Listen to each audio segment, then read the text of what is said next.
Texas Small Farmers and Ranchers CBO.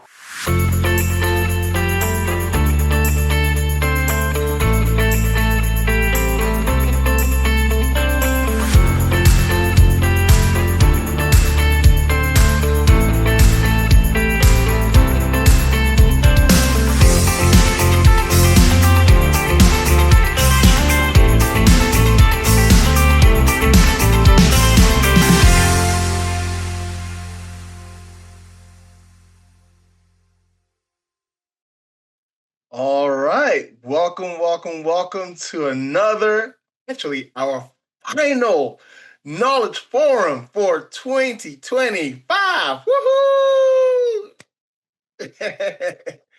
Welcome, y'all. My name is Uchenari Agba. I'm with the Texas Small Farmers and Ranchers.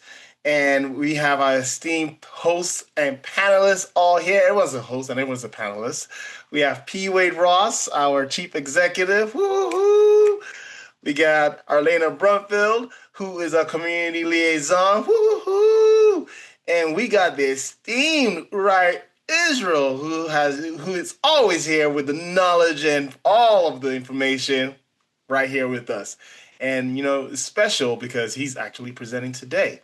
So, welcome. We are at our last one. So today is a special one because we are talking about winter ready garden.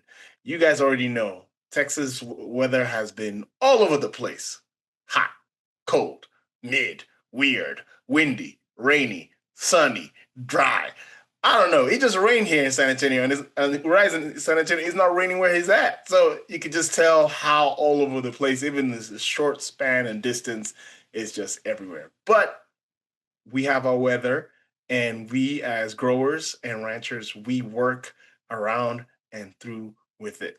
So, like you all know, we start with our polls. Today, we're going to actually have two separate polls because we want to really learn more about you all today. So, let me launch the first one. This is our icebreaker poll, and we have three questions. So, I know a couple of you are already online, so feel free to share where you're joining us from. What do you produce or hope to produce on your farm/ranch? And what type of livestock do you raise or hope to raise on your farm/ranch? Here at the Texas Small Farmers and Ranchers, our goal is to learn about who you are and what you're trying to do. Because wherever you are in your process of farming, whether you're a beginning farmer thinking about farming, been farming for 50,000 years, or just were born into farming a day ago, we're here to help you throughout the process. So feel free to answer our icebreaker question. Where are you joining us from? What do you produce or hope to produce on your farm/ranch? And what type of livestock do you raise or hope to raise on your farm/ranch? Because we want to learn about you as much as you're going to be learning about us through this process. And as always, when Uriah is going to be sharing, feel free to drop your questions in the Q&A or in the chat box that we have as well. I believe everything should be good and working for everyone, but if you're having issues, please let me know. But there should be no issues. So feel free to respond or ask questions there. I see a bunch of us online, but I don't see people responding. And that's okay. That's okay. That's all right as well. We have two responses so far. I usually give about 2 minutes per during our polls. So we have about 20 more seconds. We got three people have responded, and we're gonna keep it chugging, keep it chugging. Sorry, I'm very excited. This is our last one, and with the last one, it's always good to reflect. And prior to start, we were reflecting and talking about what's happening in Texas and how the impact. So very, very exciting stuff. All right, we've hit our 2 minute mark, and I'm gonna end the poll. So let me just view this really quickly and see what's going on. Oops, that's not what I wanted to open up to. That's not what it is. See, already with the mini technical difficulties, but that's all right. We move and we learn. All right. So we have four guests responded. We have Dallas, Texas. Dallas in the house. Woohoo, welcome. We got Bill, Texas in the house. Welcome, welcome, welcome. We got Kyle, Texas in the house. And we got Taft. I believe that's Texas, right? Taft's in Texas? I don't know what Taft is, but that's all right. Welcome, welcome, welcome, welcome, welcome. Other answers that came in. Three guests responded to what do you produce or hope to produce on your farm/ranch. One guest said flowers. Another guest said cabbage, greens, tomatoes, cucumbers, watermelon, lettuce, onions, and much more. Awesome work. Another guest said started fruit trees this year. Hopefully they survive. Ooh, yes. And I believe Uriah is going to be addressing fruit trees during this winter ready. He specifically mentioned those, so you're going to get some good nuggets of information for that. And our third question: what type of livestock do you raise or hope to raise on your farm/ranch? One guest said cattle. Yes, I love being a good cattle rancher. Welcome, welcome. Another guest said goats, sheep. Right now, cows soon. Oh, I love a goat. I love goat meat. I don't know about y'all, but that's my Achilles heel. You serve me goat meat right now. Goat meat pepper soup. This is a delicacy. Y'all should try it.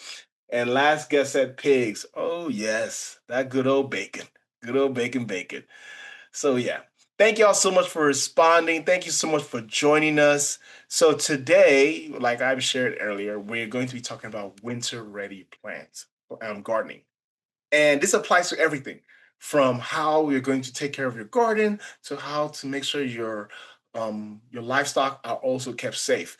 Because as much as you might not know this, Uriah, yes, he's the garden master, but Arlena, she got, she's dealing with the same thing that every farmer, a gardener, or grower is dealing with right now. We have livestock that you want to also make and help survive this winter season. So I have another poll. Oh, oh, Sarah, thank you for responding. Oh, Sarah said Taft is down by Corpus Christi. All right, welcome, welcome, Sarah. Thank you so much for that. Thank you so much for that. Yes, but yeah. So I have one more poll, and this poll is more or less to kind of like understand where you are in your winter readiness in Texas, and if you don't have an answer, that's okay. If you have an answer, just answer. The first question is, what are you growing now? Right now, we're talking about in your garden. I can answer that question. Nothing. Everything died. Everything has died for me. Everything is looking bad. I brought some things in to survive, and they're looking like on their last leg. They're like, so that's a struggle I'm dealing with right now. So me, everything has died. But feel free to respond what you're growing now. The second question is, have you lost any plants to cold or frost? And the third question is, do you know which USDA plant hardiness zone your garden is in? We already have an answer has come in. We have two answers have come in. Come on now. We got three come in. There we go. There we go. I appreciate four. All right, now we're in a roll. We're in a roll. I see y'all. I see y'all. Y'all are ready. I here to learn. Y'all are ready and able. We got five answers. All right. Ooh, we about to hit peak answers. Okay. Well, I can shut this down right now. It seems like we got everybody in. Okay. Okay. Let me end the poll and let me view the details. All right, now let's learn. So, from our guests, we have one guest said bok choy, Brussels sprouts, and kale. Okay, winter ready plants. Winter ready plants. I see Ryan shaking his head. That's how I know. That's how I know. I'm just seeing him shake his head. I don't know, but he knows. Another guest said cabbage, mustard greens, and collard greens. All right, all right. We got another guest said collard greens. Okay, so who's going to share that collard greens with me? Because I'm hungry already. Y'all are, y'all can't do this to a brother. Another guest said, guest said, a few herbs. I moved here from Tennessee and ready to get started in this new zone. Ooh, you are in the right place and ready. Awesome. Welcome, welcome, welcome. Another guest said, fruit trees awaiting spring for more. Yes, Ryan's going to answer actually, going to share some fruit trees that grow during the winter time. So hopefully that's what you have growing. If not, that's all right. Preparation is really key. That's why we're here to learn together. Oh, Arlena mentioned, Arlena, what did you put in the chat? One of my jalapenos is doing well because it's under thick tree coverage and it's in a bed in my backyard. The house and trees is blocking the rigid freezing wind, which has been bad. The collards and Chinese cabbage is thugging it. as they should. The herbs are protected in the barn. That's amazing. See, look at us being ingenuitive, figuring out ways to move around and apply it. Second question: have you lost any plants to cold or frost? Two people said no. Three people said yes. Mm, I'm number four on the people that lost plants. Um, and the last question is: do you know which USDA plant hardiness zone your garden is in? And Uriah, do you want to know? Everybody knows. Everybody knows what the hardiness zone is because we've been see, look, see, and you thought they will not know. And you thought they will not know. But our farmers and growers are amazing people, and they do their research and they're always in line. Well, y'all, thank y'all so much for being here. We're very excited. As you can tell, I'm very excited. And Uriah is going to be presenting. And Uriah, feel free to unmute yourself and I will share your presentation. Hey, Uche, real quick. Sure. I really thought everybody would know their hardiness zone. I thought that. I thought that. You always said, we don't know what that is. I said, yes, they do. I didn't They know. know. I had to do my research a little bit. I was like, let me look at that to make sure I know what mine is. But no, that's a Oh, blessing. boy. That's a blessing. That's a blessing.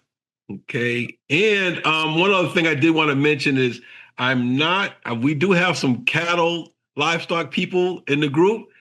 I'm not going to particularly talk about livestock. All right, Uche, real quick. I just want to make that real plain right off the jump. All right. And so here we go. First of all, I'd like to thank you guys for being here tonight. 6:12 in the evening. It's dark outside, and we are quickly approaching the winter solstice, which is December 21st. That's the winter solstice. And what is that? That's the shortest day and the longest night. Is the official start of winter, astronomically speaking. And so I think a lot of people are already feeling the effects of the winter season if you are growing. And so let me see. I think so. Some of the questions I had here, Uche, you already touched them about losing plants to the cold or the frost. Are you ready for the frost? And so we're going to keep on going with the presentation. So we're going to talk about today how to protect, prepare, and strengthen your soil and your garden. Okay, that's what we're going to talk about. All right, you can go to the next slide, Uche, please.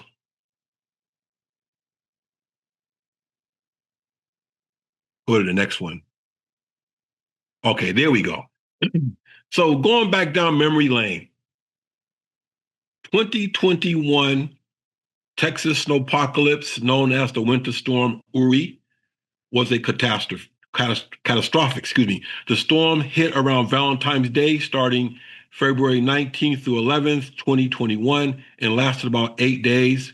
The event brought snow, sleet, and freezing rain, with temperatures in Dallas plummeting to -2 Fahrenheit. Uh, AgriLife Extension estimates that the following sectors were among the state's biggest agricultural losses by commodity.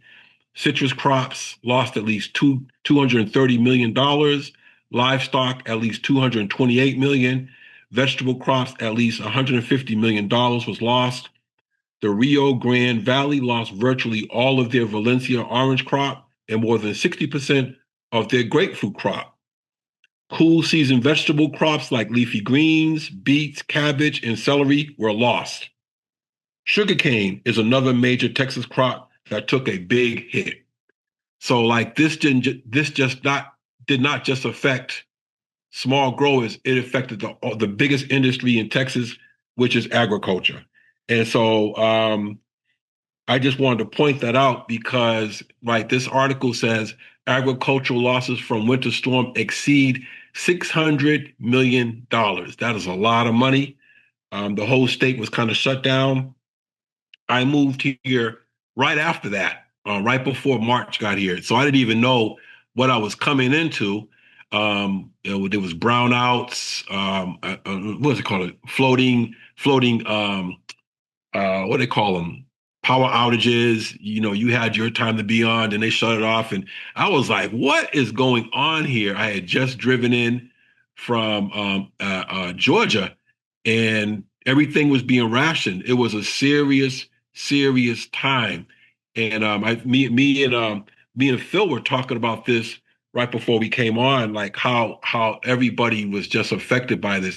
And the word is it said they called it catastrophic, and I think that doesn't do it justice. The damage that was done to the industries, people who have small farms, a lot of people lost a lot, and so where this is appropriate to talk about winter, how to prepare yourself for winter gardens in agriculture. I don't know, Phil, you wanted to talk about that a little bit, the snowpocalypse.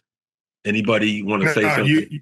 you hit it pretty good. We ended up I think we saw it coming a couple days earlier, so we were able to here in Texas put together a coalition to try to do our best to offset. But you're right, man. Those power grids shut down. Even on our own farm, I can remember, we went out and we didn't lose much in livestock, but we did, find a mama cow and her calf just Mm, laying there out in the field, frozen to death. So it was wow. people's pipes were freezing over. So it was and this year, even now, weather's just crazy. So this is very, Yeah. very timely topic. Okay. So go ahead, Uche, you can go to the next slide. And so what we want to talk about is your garden winter ready. And so these are some things you'll hear these, you'll get a notice on your phone. So you'll get a weather advisory on your phone, you get a freeze warning. And what do these things mean real quick? So a freeze warning is issued when temperatures are forecasted to go below 32 degrees for a long period of time. So this is not just like one night maybe, but this is like several days. And then sometimes if the temperature goes below 28 for an extended period of time, that will kill probably 99% of your plants right there if they're not protected, right? A freeze watch is potential for significant widespread freezing temperatures within the next 24 to 36 hours. So when you see these things on the news or you get some type of message on your phone, you should have your action plan in place. What do I need to do for my garden? Then, of course, the frost advisory means areas of frost are expected or occurring somewhere. Okay. And you just want to be ready for that. You can go to the next slide, Uche. And we talked about know your zone. I like where we are in Central Texas near San Antonio. We haven't, temperatures have not dropped below 32 here. But some of the people that are on the call, I know I spoke to Arlena, and she mentioned that they've been down to 20, low high 20s, and so this is that's serious right there. Your plants are definitely going to be affected by that if you do not do something to protect them. Um, the USDA zone map was actually created in 1927, and then in 1960, the USDA got involved with it, and they updated to include more information. The thing about the hardiness zone, it doesn't tell us how many times the temperature dropped that low. It just really gives you kind of blanket statement, and you really have to. It's really kind of you have to have faith, right? And you have to give it a chance and see what's going to happen. Okay. All right, Uche, next, please. So let's talk about what happens when your plants are too cold. Why does this happen? What happens when your plants are too cold? So when your plants are too cold, water in the plant cells actually freezes, forming ice crystals that rupture the cell walls of the plant. Your plants will begin to wilt, they'll turn yellow and develop black spots. The stems of those plants turn to mush and develop tissue death. I've had several plants do that. They just become like almost like a ball, just like become no structure. And then If it's a tender variety, not suited for the cold, your plants will most likely die. That's it. And so, like, I think many people have experienced that. And I did last year. I left my plant. I was just like, let's see what's going to happen. And I lost basically everything. Some things bounced back, but many of the things just died. Okay, next slide, please. Okay, let's talk about frost-free tips. Frost-free tips. Okay, we're going to go through a list here. Go ahead, Uche, one more time. Okay, so when you're planning for a winter garden and you're removing some of your summer crops, one thing you want to do is leave some. I used to like pull everything up, but right now what I've learned to do is actually I'll cut the plant from the top as close to the ground, leaving roots in the ground because the root systems will help hold moisture in the soil, and they'll also still add nutrients to the soil. And don't try to take up every single root when you're trying to clear out a bed that you're preparing for winter crops, right? Okay, you want to add compost. If you're composting on your site, put down a good layer of compost, maybe 2 to 3 inches of compost in your beds that you plan to. You might just be preparing it for spring, but if you're preparing to grow crops for the cool season, let's say you did this in November or something like that, November, October. You want to add compost, and if you don't have compost, you can add compost and manure, depending on if you're trying to grow during the cool season. If you're trying to grow crops during the cool season, then you have to have composted manure if you're going to use any manure in your beds. Now, if you're not going to grow, you can use hot manure in your beds as long as you're planning to grow stuff in the springtime. Don't try to grow anything in hot manure. You're gonna destroy your plants, right? The last number 5, he says cover with mulch. Once you add all of these ingredients to your beds, you want to protect all of this beautiful soil with a mulch. You want to cover it, give it a good, nice covering. What does mulch do? Mulch prevents weeds from coming up. It keeps moisture in the beds, and it also keeps the nutrients in the beds, and also absorbs warmth in your beds, keeps your beds warm.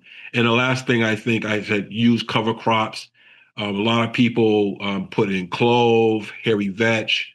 They put different like little crops that would add. They're like somebody said hot manure. Who had hot manure? Somebody put that in the comment. What do I mean? I'm gonna go back to that. Hot manure is when manure is fresh. Like it's not decomposed. It smells like ammonia. It smells like nice fresh poop. You don't want to put that in your bed to be planted in. It has to decompose. Therefore, otherwise you cannot use it to grow crops in. Okay. So once again, you want to use cover. Some people use cover crops. The cover crops are a lot of times they are nitrogen fixers. Okay. They are nitrogen fixers. And what that does is they pull nitrogen from the air and put it into your soil. This is something that George Washington Carver was a big proponent of. And that's how some people do it too. Okay. All right, Uche, next slide, please, sir. Okay. This is a big 50-cent word. This is a rhizosphere. And what is rhizosphere? It's the soil that surrounds, hold up. Okay, the soil that surrounds and is influenced by the roots of your plants. Okay, this region of soil in the vicinity of the the plant's roots, has a chemistry with the soil, and there's a lot of things going on. Is influenced by the growth, respiration, and nutrient exchange. Very important. And many times when I'm speaking, I'll say that your plants only need about 4 to 6 inches of soil, and this is that region is called the rhizosphere. And during the winter, this is a time for microbiology communities to thrive beneath the soil, breaking down organic matter, cycling nutrients, and enhancing soil structure, even during winter time. So that's why it's very important to have on a level of mulch. Just cover it with mulch. You want to, Uche, go to the next slide, please. You want to leave the leaves even when they fall. Some people, like, they just want to get all the leaves up. I want it to look nice and neat. The leaves are God's way of adding mulch to the soil. And therefore, this is a good method of mulching, So you want to leave the leaves there, let them be recycled back into your soil, and it's just going to only enhance it, right? Let's see here. So yeah, leave your leaves. That's a big thing. A lot of people spend too much energy trying to get rid of leaves. The leaves are very valuable. They come once a year. So think about that. You get one season of a bunch of leaves, and then some people will bag it up and take it away, and they won't use those leaves for the proper use, which is mulching. It's just God's way of doing that. Okay. All right. Next slide, please. One thing you can do with your garden is you definitely want to water thoroughly. Wet soil retains warmth much better than dry soil. This is a big thing. Let's say, like, it's getting cool, 35, 36, 37, maybe not freezing, but you want to water your plants before, like, if you wanted to put down some type of blanket on your plants or some type of fabric on them, you want to water them because this is going to help them stay warm. Okay, next slide. So cover your plants with breathable material. And so these illustrations here, these are some ways that people do this. You can buy these things from Home Depot or other places, Lowe's, all the places. I go to thrift stores, man, and buy sheets and blankets and things to put over my plants when I know there's something coming. You can get fancy with it. Don't put some people put plastic. Don't let the plastic touch your plants. Why? Because plastic gets really, really, really cold, right? And your plants are not going to appreciate that. All right. Go to your next slide, sir. Okay, so these are some of the materials. These are some of the items that you can buy in the stores. You can go right to Home Depot and buy these something. The one in the middle I've seen in Home Depot called Planket, and it's frost protection. This is a very good item. Once again, man, I mean, I like recycling like stuffs, man. So I go right to buy some. Oh, my wife works at a hotel, Embassy Suites. Sometimes she brings home all these sheets. I said, I'm taking all of that stuff, and this is what I'm going to do with it. I'm just going to recycle it, right? Reuse and recycle. And so, but you can buy these things right here, Frost Shield, and what's the other one? Let's see, move this out the way. Frost Shield and floating road covers. And so, depending on how big your site is, will determine what you're going to buy to protect your plants. Okay, let's see. Okay, next slide, sir. Any plants that you have in containers, if you can, move them inside. If they're not going to be able to, if you have a garage space, if you have space in your house, try to bring your plants that you can move. There is a frost warning coming, and they're in a container. Try to bring it inside. Do your best to bring it inside. That's like a surefire way. You can't lose like that. And so this guy has his plant in a garage. So that's one thing. Go to the next slide, sir. Now, this is a leafy greens planting schedule for Central Texas. Now, even if you have 28-degree temperature or 20s, this still ain't going to work, right? You're going to need either some type of protection. You're going to need a high tunnel. You're going to need some way. Now, if you started your plants, let's say September, let's say you started in October, and these guys are still here doing their thing, November. Now you're going to have to protect them. You're going to have to cover them up. But like right where I'm at right now, today it was 60 degrees outside. It's supposed to be 80 degrees on Christmas Day. So if I have a strong seedling, I might put it outside. I might just do that that I know for a fact that I'm gonna cover it up and protect it. I know that I'm gonna do that. I'm not just gonna leave it. I'm gonna keep my eye on the weather report also. And so, like from what I can see, the next 10 days are supposed to be really nice. And so they will not need protection then. And I think there's going to be some rain coming also. But all these leafy greens here can be planted in the cool season, and some of them even in December, depending on how severe your weather is. I'm looking at spinach. I just recently started some spinach by seed, lettuce, kale, Swiss chard, mustard greens. I love mustard greens. Collard greens, arugula. I love arugula. Somebody said they have bok choy in the ground. Bok choy is amazing. Endive, watercress, mizuna. Haven't had tatsoi or Malabar. I have had Malabar spinach. But these guys, you can, if you have a space, if you have a small yard, excuse me, a small garden, definitely get into a place where you can cover. Make sure you have some type of way to cover your plants. It's going to be very important to do that. Okay, because like I said, if the temperatures get to like in the 20s, you could lose everything if you don't cover them up. Also, I think Uche, did I email this to you? This chart, you can email it to everybody, put in the chat. They want to download it.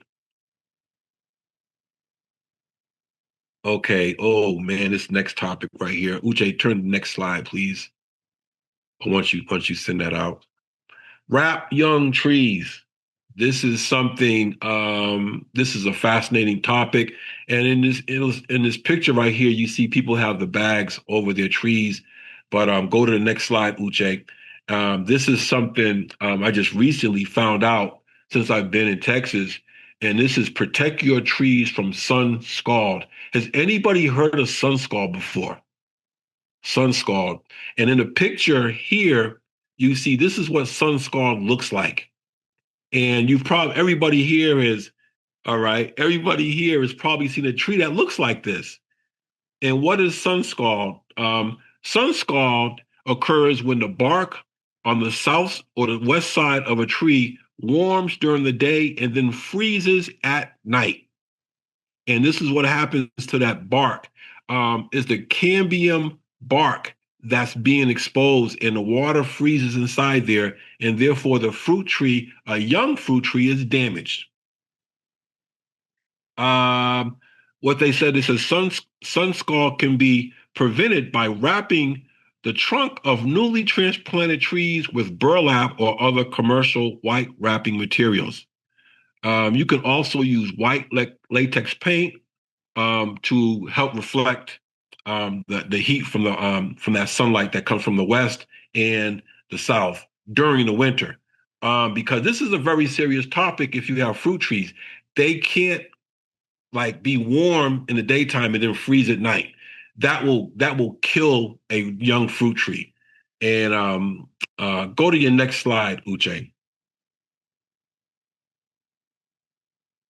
Okay. Okay.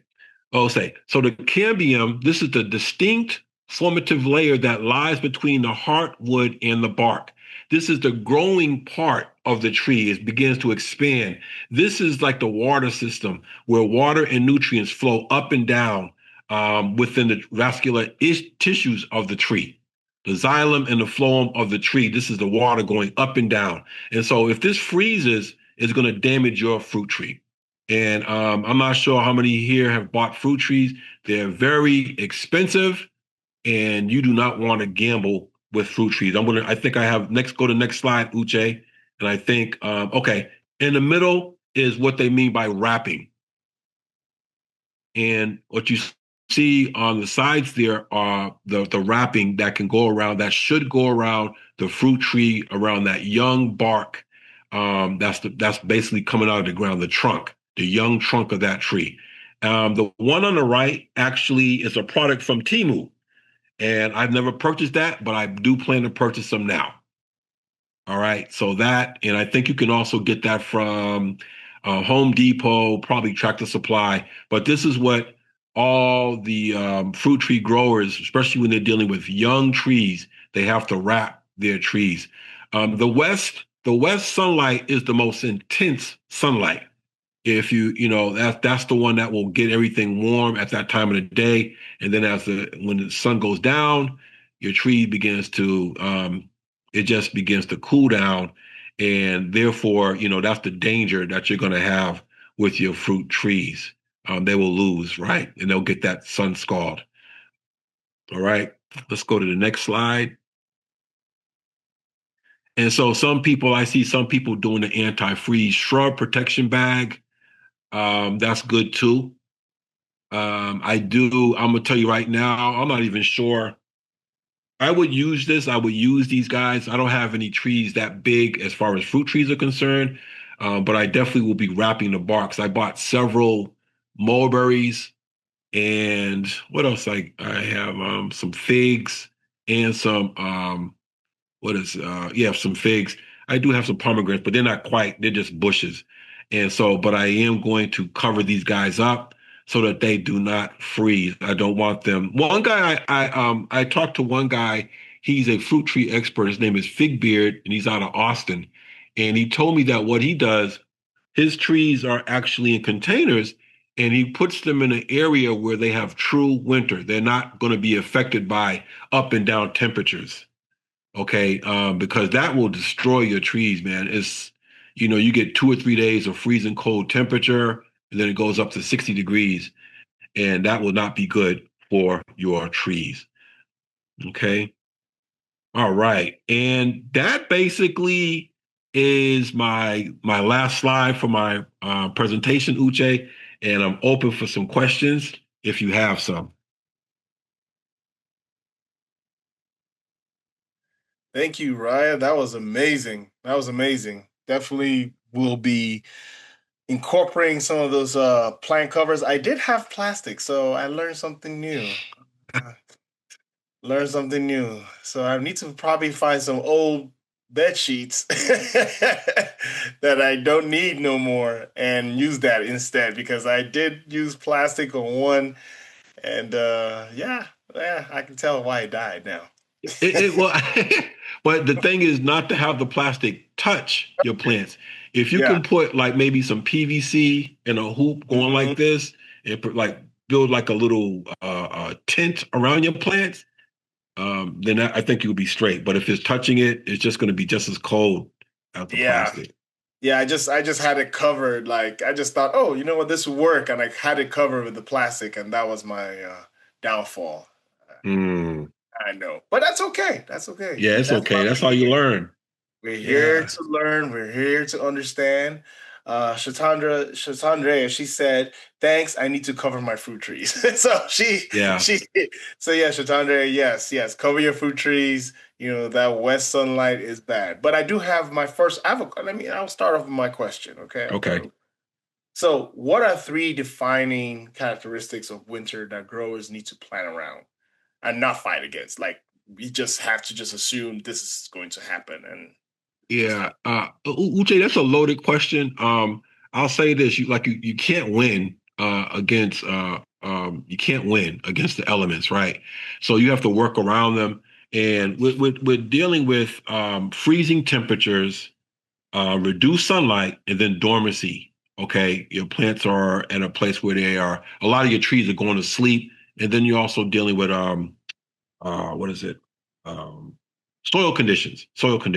And I'm going to say the first one, freezing temperatures. And you want to, I have some notes here that I wrote down. The most significant characteristic is the drop in temperature, right? 32 or below, that's freezing. And so what you want to do is you want to, first of all, know you want to know your hardiness zone. Like I'm realizing, like, Texas is a massive state. What's going on in Dallas, what's going on in Houston, what's going on in Austin is different than what's happening here. So you have to know, you can't depend on, well, Uriah said to do this, but you live in Dallas. You live in a whole different place. So you do have to do some research, right? Let me see. You definitely want to do your mulching. I mentioned watering your plants to help retain that moisture, but you absolutely have to mulch. Mulching is like critical at this time of the year. Now, if you're planning to, once again, the protection because of the cold temperatures, you're definitely going to have to use that protection. What else is there? Protection, mulching. Yeah, those two things. You're dealing with reduced sunlight. That's something you can't. There's no way you can get. Yep, I see somebody's note. Repurpose old card tables and use whatever you have to make it work. Okay. You're dealing with reduced sunlight and shorter days. So with the limited photosynthesis, gardeners need to select appropriate cold hardy crops for winter gardening. That's super important. Do not try to go tomatoes at this time of the year. They are a warm season crop, right? And position them in the sunniest microclimates in your area. Soil conditions, we're dealing with a freeze-thaw cycle going on in your soil. And so snow acts as a valuable insulator against these extreme temperature fluctuations. But in areas without consistent snow cover, gardeners must apply, once again, organic mulch to protect the soil and the roots. And so those are some things. If you can find mulch almost anywhere. I get mulch. I have people who work in woodworking. I get wood shavings. They give me garbage bags full of it. I rake up some leaves are blown in certain areas really thick. So I usually take some of those. I put them. I use the leaves. I use not wood shavings, but wood. People cut down the trees and they shred the leaves to shred up the logs and things like that. I get those. The city will give you wood chips and mulch, if you have a truck, right? I guess if you're going to have to either use a truck or some type of tote to do that. But mulch is super valuable at this time of the year. Okay. All right. Uche, any other questions, sir? Thank you. We do have one comment on here. Tina, she said, I repurpose old card tables and metal lawn chairs to use as frames. Smart.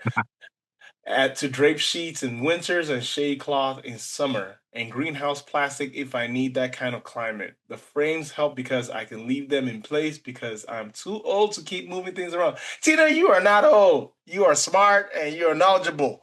Better than me. Better than me. So thank you, Tina, for your comment. Angela said, I'm growing winter crops. I am growing spring/summer crops through. Is it okay to hold off on mulching till then? Oh, so Wait. Say that one more time. Say that one more time. Sorry, Angela said, I'm not growing winter crops. I am growing spring/summer crops, though. Is it okay to hold off on mulching till then? Thank you for that question, Angela. Man, that's a tricky one because first of all, you want everything to kind of line up. Now you're trying to grow or you're growing warm season crops in the wintertime. And what city are you in? She's composting, not mulching, my bad. Okay. I think she's in Taft by Corpus Christi. I think that she said San Antonio. San Antonio. Okay, sorry about that. Oh, nice. Okay, so it hasn't got that. Well, I don't know. Uche, have you had below 32-degree weather here? I haven't. We haven't hit below 32. We have not. At night it has dropped significantly. Yeah, at night, it does. I don't think it's hit 32 just yet, but usually it hits around 32 by February. I would if my plants were strong and I had some type of protection around them, I would definitely mulch. I would still mulch. It's not going to hurt. That's just going to do you good. I mean, mulching is like, you should mulch even in the summertime. It doesn't matter when. You want to put that layer on top of that soil. Okay. That's anybody tell you not to mulch is, so yeah, go ahead and do that. She had Angela just had some clarification. Okay. She said she didn't mean mulching, she meant composting. Are you composting? Are you just starting a compost pile, or is this some old compost? Maybe what do you mean? What does she mean by that? Let's see. So Angela, please clarify. Oh, these are old piles. So I think on one of the slides, Uche, you seen me, I was sifting compost and then I Yeah. had some in my hand. And so like composting is do not stop composting. Absolutely keep it going. Even though it is cool outside, just let that sift it, use it in your beds. Compost is gold.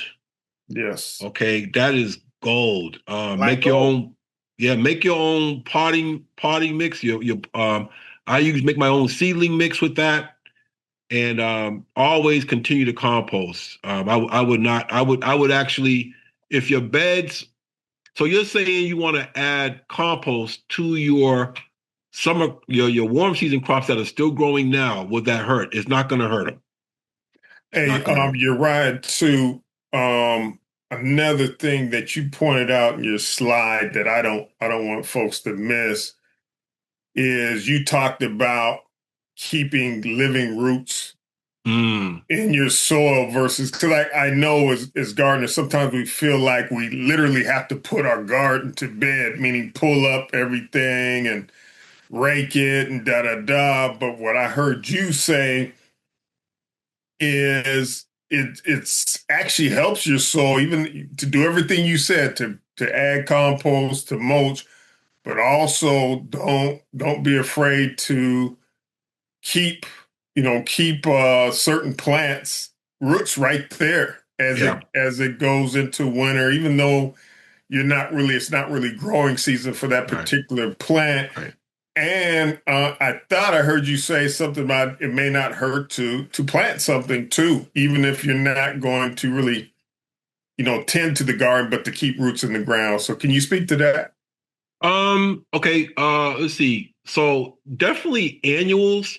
Let's say like a plant that you got one good season out of it and that's it, it's finished with its life. I would cut that down as low as I can and leave some roots into the ground. Then it's going to decompose and add to your soil. And then I also mentioned cover crops. And so, man, I had a list. But there are some cover crops that people grow. Clover. I know hairy vetch. I'm trying to think of another one. There's another one like different, like rye. They put that there for one reason to hold everything in place, and then when the season's over with, they're going to just till that into the soil, and that's going to be a green compost, a green manure, if you will. And so they are nitrogen fixers, and what they do is they take out the nitrogen from the air and they put it into your soil. Okay. I see. We have one comment, and Arlena, I'm going to jump to you. So, Mm. update from Angela. She says, "I just put down cover crops, so I was going to hold off on the composting until spring. But you said compost whenever, compost every single time. So yeah." Yeah. Um, Shatandrea said, "Chip drop," and this is the power of networking. Shatandrea, she's teaching us. Cheap chip drop is great also. I got to know the delivery person and he keeps bringing me wood chips for free. Right. Sandra, she networked and she got it done. Wait a She minute. got it done. Where she live at? I need some. Man, I've been on their list. I've been on their waiting list for 6 months. Everyone wants your It helps a contact tip. now. I got a tip. Oh, she's in. Oh man, you ain't that far. She's It in helps a Kyle. tip. She's in Kyle. So you gotta look. You Hey, gotta. let's say this about chip drop though, because it's important we don't, because that's what this is for. Right. So the thing about chip drop, you don't know What what you you're gonna get? getting. You don't Yeah. know the source. I do recommend if you get it, let it drop. And then of course, if they dropped it in a place where you can't leave it there, move it Mm. to where you're going to move it to, but keep it there for up to 3 weeks, maybe even more, and just let it get weatherized. So you can get some of those microbes and all that stuff that's going to become local because you don't want to introduce Mm-mm. something to your garden that you don't want there. Once it's introduced, you can't take it out. So that's just one tip with tip drops. But yes, absolutely a great way to mulch and to keep your garden warm. So I'm gonna be quiet, but I want to Hey, put that hey, in there. hey, Phil. I'm glad you mentioned that. When we talked about leaving certain roots in your soil, make if it's a diseased plant, you want to just pull everything up. You do not want to leave that there to fester, and next thing you know, next year you got the same issue. If it's a diseased plant, you want to pull everything up as much as you can, and don't even compost it. Just get it gone. Okay. Okay, Arlena, please take it away. Yeah. Oh, sorry about that.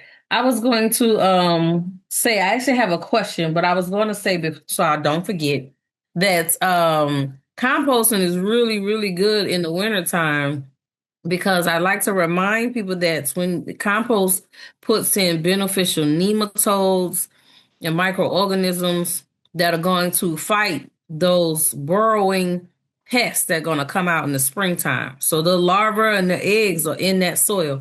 So when you add that compost, those beneficial nematodes that you usually buy in a bottle called BT, they are in that compost and they're in that soil and they're kind of helping you take that load of pests that's going to come out as soon as the temperature is right in the springtime.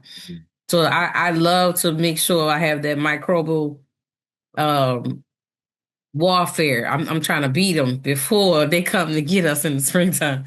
But the question was, Uche, what do you recommend? What do you recommend we change our watering schedule to because of the very cold temperatures? Uche, that's a question for you.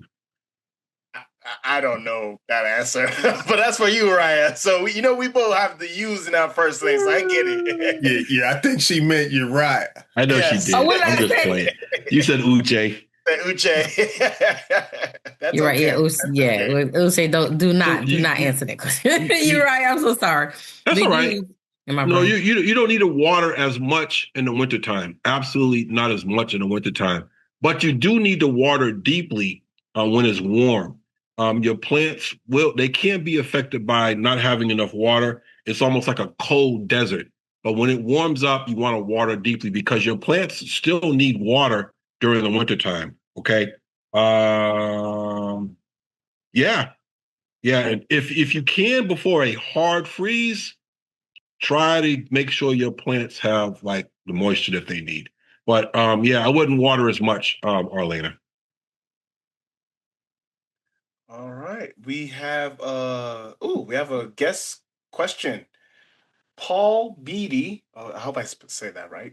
Paul Beatty said, "How do you get rid of weeds with tubulars?" Tubulars, what do you mean, like potatoes and things like that? Tubers. Man, that's a great question. How do I get rid of them? I haven't had any problem with them yet. You want to make sure that your soil, you first, like when this is one thing. I'm gonna back up. Whenever you're planting, you're buying something, you're trying something new, you want to read I want to call it the instructions. What kind of soil should I grow these tubers in? Does it need to be well drained? What type of soil is it? Sandy? Is it supposed to be some nice loam, clay? What kind of soil is it? Because this is where a lot of the problems come, is because the soil, you put it in the wrong place.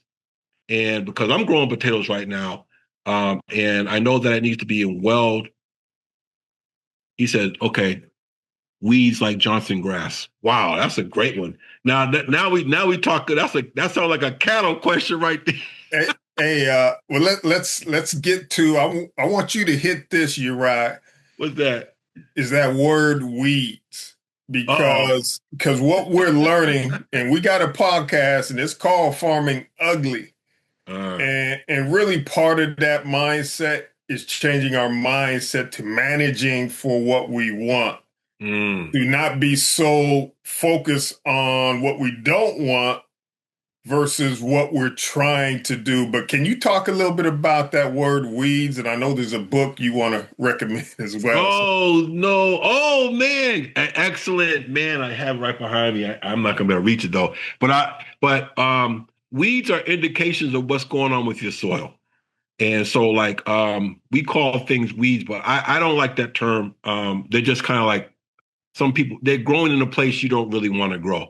But weeds will tell you, it says the book name I think that you're talking about, Phil, is When Weeds When Weeds Talk, I think it is. And so they indicate what's going on with your soil, what kind of soil you have, what kind of nutrients you have in your soil. And so man, I wish I could just reach back and grab that book. I would show it to you. But that's important to know. What kind of soil do you have? There was a question earlier. I'm gonna segue real quick. I was on Facebook and somebody said, "Is this a good time? I just moved into a space, and this is a good time to plant. And what should I do?" And it was a whole bunch of different questions. And somebody said, "No, this is a good time to get a soil inspection. Go to your extension office and get a soil test and see what kind of soil, what's going on with the soil, what kind of minerals are in there, what kind of contaminants are in there." Then somebody else said, "Man, this is what I would have said, take a small spot and then try to grow something there just to experiment." And everybody was kind of going in different directions with it. But my thing is, like, you definitely want to know. My thing is always know where you are, know what type of soil you have. So like what's growing there now. This is going to dictate, what you can do there because of the setting that your garden is in. And so Johnson grass, I'm not sure. That's obviously that type of invasive type of thing, Phil, or later Johnson grass? It just depends on your mindset. From a regenerative agriculture mindset, hey, if my livestock is eating it and they're being nourished by it, because a lot of times the thing that grows naturally has, 2-3 times more nutrients in it. That's what they don't want you to know. But hey, if my cattle are eating it and they're getting full, then great. But if they're not, and I know in many cases some cattle bypass Johnson grass, some don't. But if there's something growing there that you don't want, just like what you're saying, then that's talking about everything else that we're talking about, such as feeding your soil. It always starts with your soil. Sometimes we get focused on the symptom versus, what's there. But if there's something else you want to grow based on your cattle, if your cattle are eating it, leave it alone. Number one, that's going to just save you money because it's already grown there naturally. So let it alone, because ain't nobody when they buy your cattle and that meat, they ain't going to be coming back going, "Hey, was that Johnson grass they was eating?" Nah, they ain't looking at that. So it's kind of something, it's a mental conditioning that we have received. But if you want something else, if you say, for instance, your cattle aren't eating the Johnson grass, then you might want to look at managing for what you want. What type of grass do you want? And just know that biodiversity, all that stuff. So that's a whole nother thing that we teach. But we call this podcast Farming Ugly for a reason. It's because it goes against all the conventional thinking, especially when it comes to thinking about what is a weed. A weed is basically there to give that soil what it needs to build itself up at that time. It's just like someone with a scab on your arm. If you got a scab on your arm, it might look ugly, but it's there to protect you and to give your body what it needs to protect itself. And that's stuff they don't tell us when we go to certain trainings and things like that. And it's particularly because they're trying to sell us something or change our mindset to keep selling us things that we really don't need. They don't want you thinking, "Oh man, if my goats or my sheep are eating it, then I'm good to go." They don't want you thinking that way. They want you thinking, "Hey, what do I need to spend money on to get what they say I need?" It's not what they say you need, it's what your cattle say you need and what your plants that you're trying to grow and what your land is telling you. Yeah. Hey, Phil, and I'm looking at the comments. So Arlena said, "I will put my rabbits to forage on that grass, just an idea." Tina said, "Yep, cows like it, I like it." And then Arlena said, and chickens would clear it up. Yeah. Four Hey, or five if they chickens. eat it, then If you isolate 4 or 5 chickens, Yes. Right there where that Jocelyn grass is. Isolate them. You can throw some scraps out there for them too. But I'm going to tell you, in 7 days, that grass is going to be gone. It's going to be bald. And then just move them to another spot. And move them to another spot. They'll clear right up for you. I promise you. Hey, don't have no goats out there. Oh, I'm working on that. I'm getting there. But I got to make sure them goats don't be on the highway. So I got to put some infrastructure up. But goats will definitely come and clear the rest of that farm. That's for sure. Yeah. We had another comment from Rachel Jones. She said, and a lot of weeds, in quotes, are plants that can be used to heal. And that is something we talk about in our Farming Ugly podcast. We all about regenerative agriculture here, and Farming Ugly is the way to go. Okay. Yeah, not only heal us, but a lot of times they're healing those animals. I've seen case studies where they have brought back and let those things that they're calling weeds, they left them alone. Now your animals are eating them, and now they're getting nutrients that they never had before. Sometimes they have stuff like eczema and things like that. All of a sudden it's gone because we kind of got out of nature's way. Wow. Good point. Awesome. Good point. All right. I got a follow-up question. Ooh. Oh, our latest comment. Okay. I have another question for you, Raya. You know, trying to keep us grounded within this. Is there a difference? Okay, let me in terms, and this goes back to protecting your soil for the winter. How should growers approach raised beds versus in-ground beds during winter? Because we have growers of every sort. We have growers that have plenty of acres, and we have growers like me who I have raised beds. I have some in pots. So how do we approach it? If is there a difference? Should what advice you have? Man, I'll say this. I think just from experience, I think the raised bed. Now, when you said raised bed, I want to clarify something. You mean a container raised bed? So it's like in a box type of thing. They're easier to build a structure around it. Could be easier, but like if something is directly in the soil, I mean, I don't really see much of a different approach to them. To be honest with you. I definitely don't see that. Yeah, I don't see much of a difference with that, Uche. I know you can manipulate a little bit better with a container raised bed, but if it's directly in the soil, no, I don't see anything different. See much of a difference. Thank you. Another question. So, and this go back to cover, and this is for me personally. So I know we already talked about types of like plastic coverings and whatnot, but this is even past that. Are there cover crops that work well for smaller spaces versus larger plots during winter gardening season? You said, are there different cover crops that work best with smaller as opposed to larger? Yes.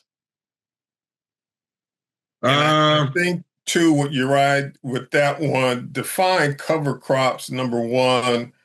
And I think sometimes people, because I think we think of cover crops as this big, huge. Yeah. Sometimes it could just be a marigold, right, or a different type of plant. So can you kind of hit on that?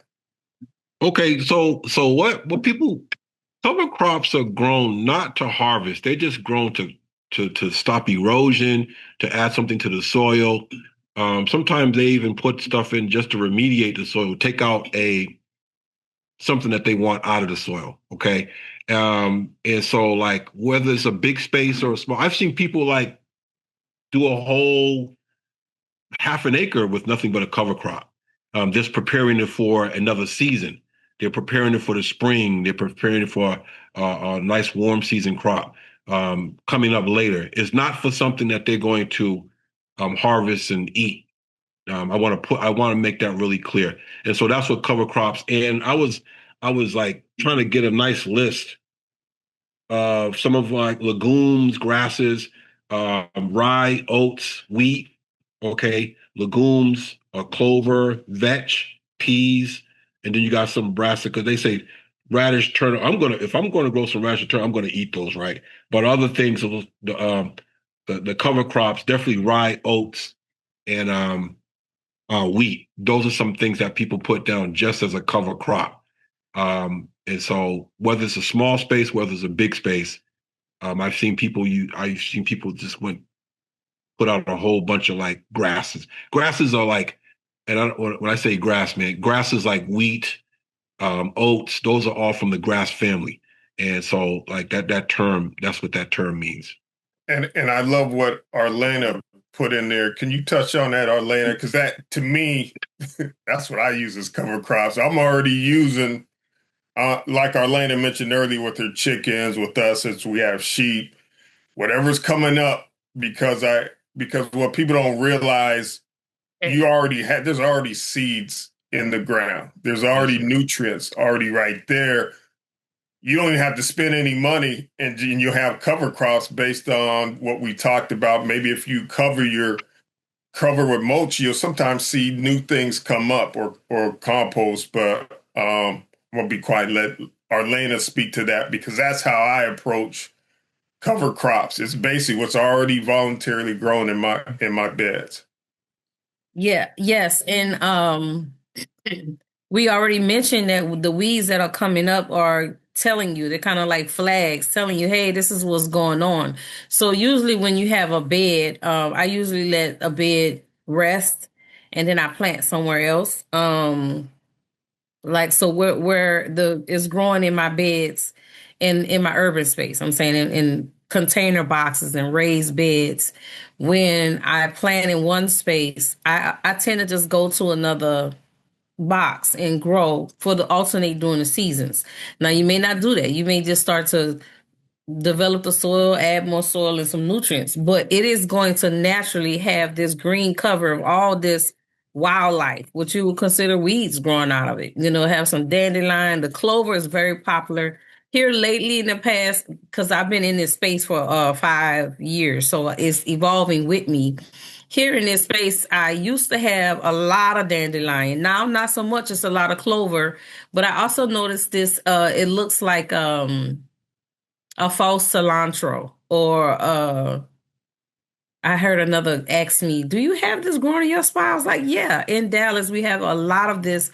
Kind of looks like dang, I can't remember right now, but it's growing freely, voluntarily on its own. The birds may have brought them, we may have brought them in, but I let that bed just completely turn green. There's roots in it, and I know it's keeping it the soil until the season rotates again, and I just flip it over. And when I flip it over, it's bugs in it, it's dark, it's moist, it did its job. So especially on the farm, I love to look at what's growing on the farm. I was trying to look it up actually because it looks edible for my rabbits. I was like, okay, now hold on, is this good for my rabbits? Because this is growing all over. So I'm just gonna sit y'all on top to let y'all eat it.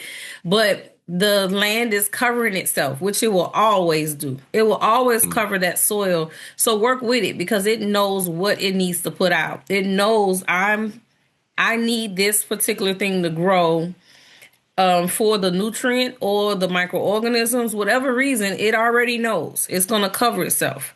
So let it do its job and work with it. You know, till it in, cover it up in mulch when you go to plant. Don't fight with it. Fight it. You know, put your rows in. And that's really regenerative agriculture. That's a shift because it is really hard for us to see a row of cabbage and collards with all this growing around the base of it and all around it. We were taught that it's choking and it's stealing nutrients. That's actually not the case. It's telling you I need this nutrient. So I like to say geek out. Y'all probably hear me say that if y'all watch it. Let's geek out a little bit. Go ahead and scan that weed that you feel like is a weed. Identify it. It probably is medicinal. But go find out go ask Google or ChatGPT, what minerals does this plant provide? And dandelion is very, very popular in the urban space or just in a popular space because dandelion has a deep, deep roots and it provides calcium. It wants to fix compacted soil and it wants to put the calcium deep down in there for all the other microbes that need it. So, and then do what the plant is telling you it was doing. That's why it popped up anyway. You need some calcium, well, use that bentonite clay or use that bone meal. That way you can start working with the plants. Let the plants tell you what to augment and put into that garden bed as opposed to just buying stuff. Nothing wrong with that, but we have learned from experience you may not need that bone meal. You may not need fish emulsion. You may not need those things at all. So let that plant tell you what it needs. And I can tell you, I looked up a plant and it had 16 minerals that it provided. And it told me this soil is jacked. I got a lot of work to do. Yeah, the cool thing about that too, because my right now, y'all, my colleagues is smiling, bro. They buff. They like, yeah. But I've been practicing what I'm sharing with y'all. And sometimes, like if the grass or whatever it is that's growing that I previously was calling a weed gets a little bit too high and I feel like it's competing with my collards or spinach or whatever I'm growing, I just get some scissors out and I cut around it.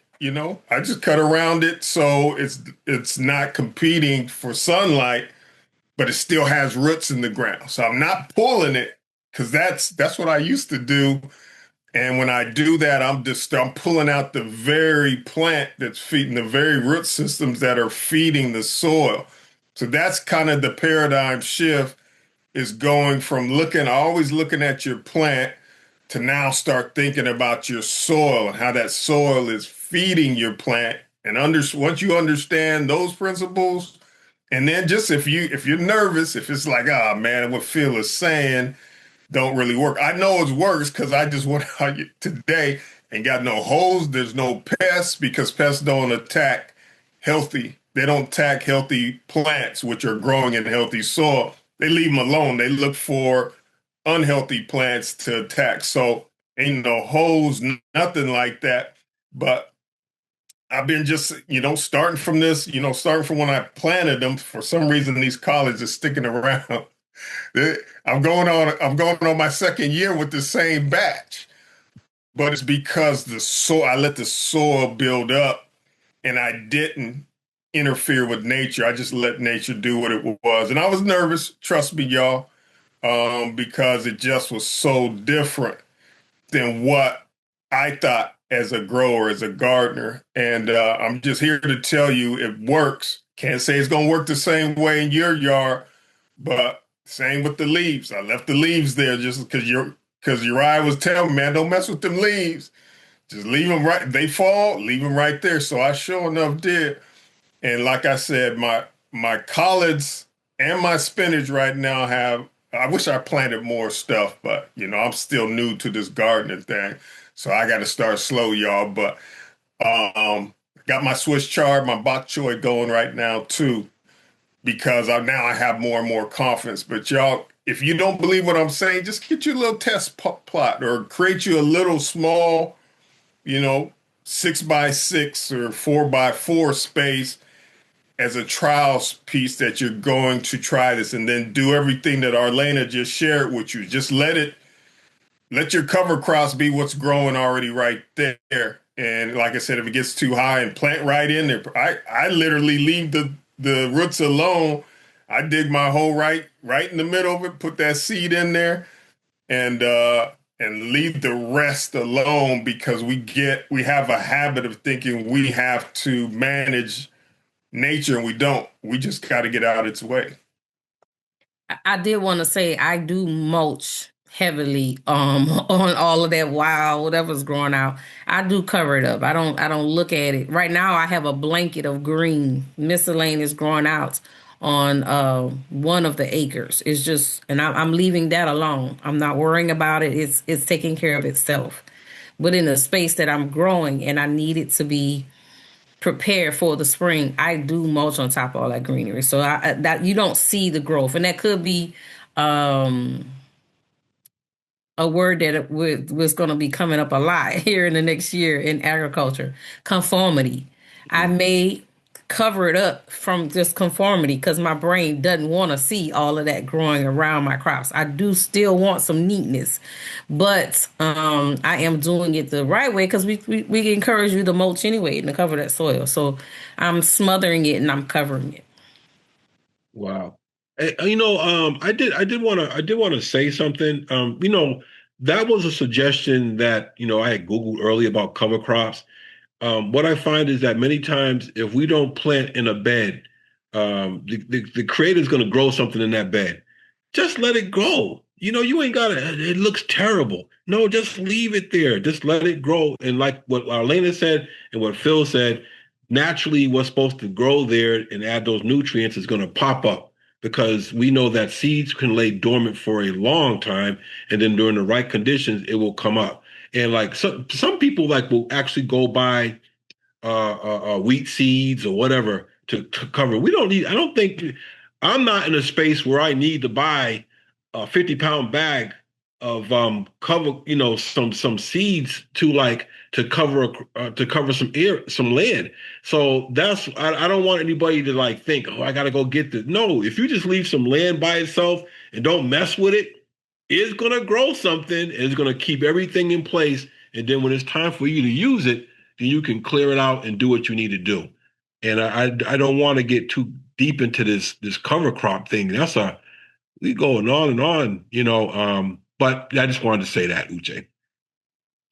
Awesome. Thank you. So we are nearing the end. Look at us. Ooh, we are nearing the end. I just have one question. Oh, no, we have a question.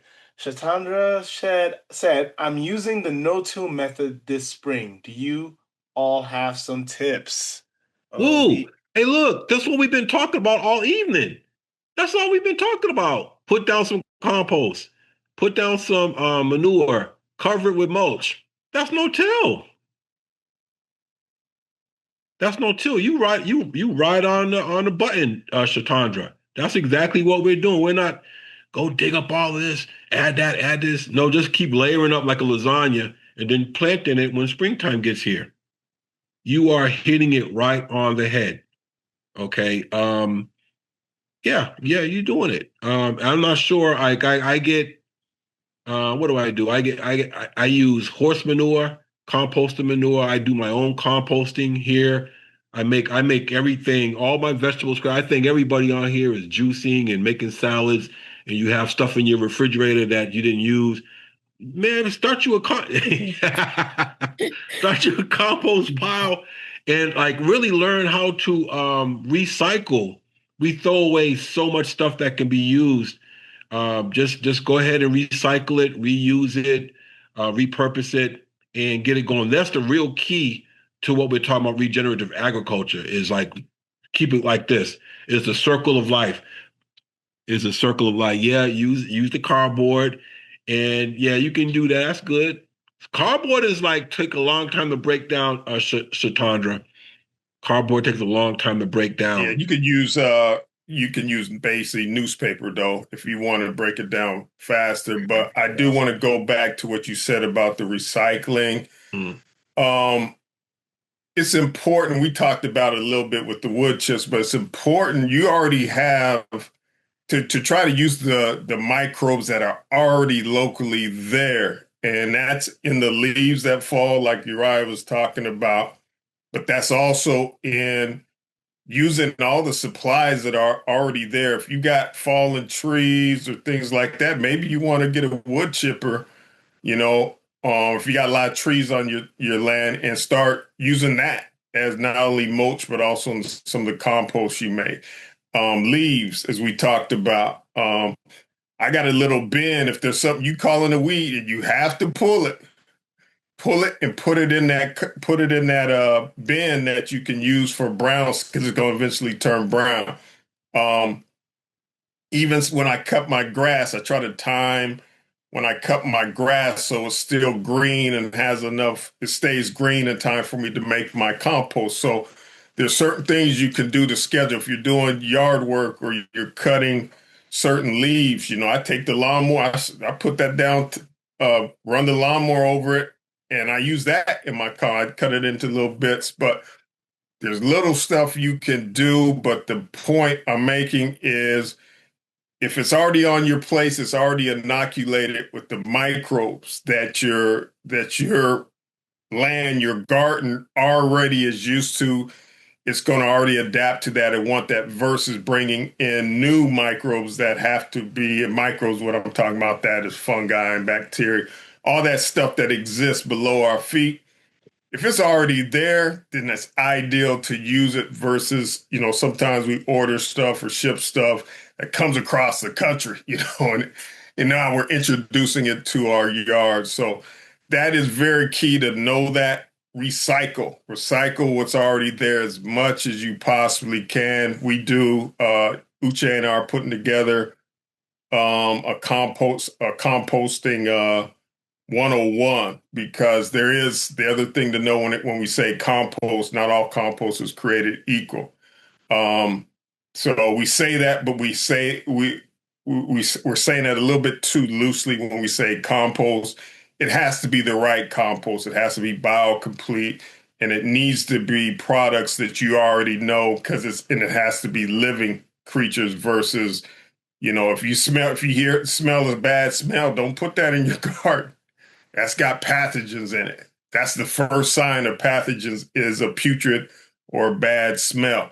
You can put it in compost, but make sure it's what we call thermal compost. We do teach a class on that too. So just heads up, we're putting all that stuff together on y'all. But point is, you already have pretty much everything you need to create your own natural fertilizer and feed your garden versus how they've got us conditioned to believe we got to go out and buy stuff. We don't.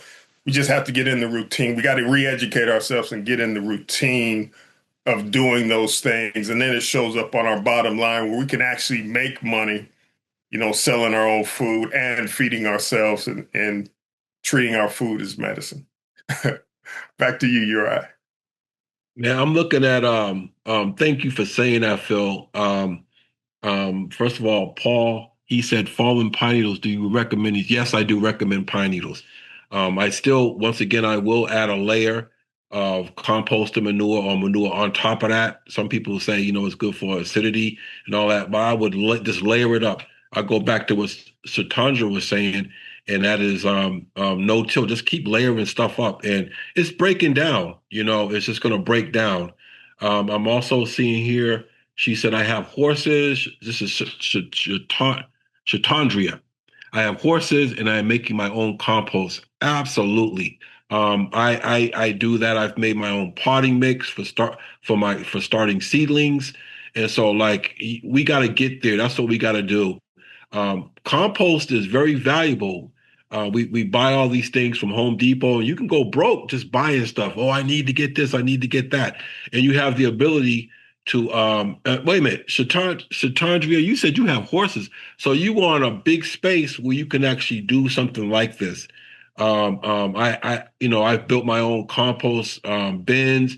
I've actually made my own potting mix with it. I use all of our scraps, our bio-organic scraps out there, coffee grounds, wood shavings, table scraps, vegetables, and I've made my own. And what I'm growing right now came from seedlings that I grew myself from the seed itself.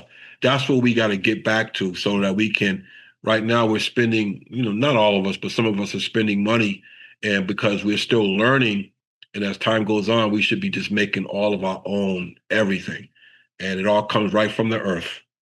And I'm gonna stop talking on that topic right there. What's that, Arlene? Yeah, we done turned this from what getting your garden ready for winter into a soil. We just can't stay away from the soil. Soil health. Look at us. It's all in the soil. I guess, well, we are 6 minutes to the end. And right, I have one last question. One last question for you to wrap it all up and tie it in a bow for everyone. What's one mindset shift you want people to live with tonight about winter gardening? What's one mindset shift you want them to leave? Well, that's a great question, Uche. Mindset shift. This is the mindset shift that we have to you have to know where you are.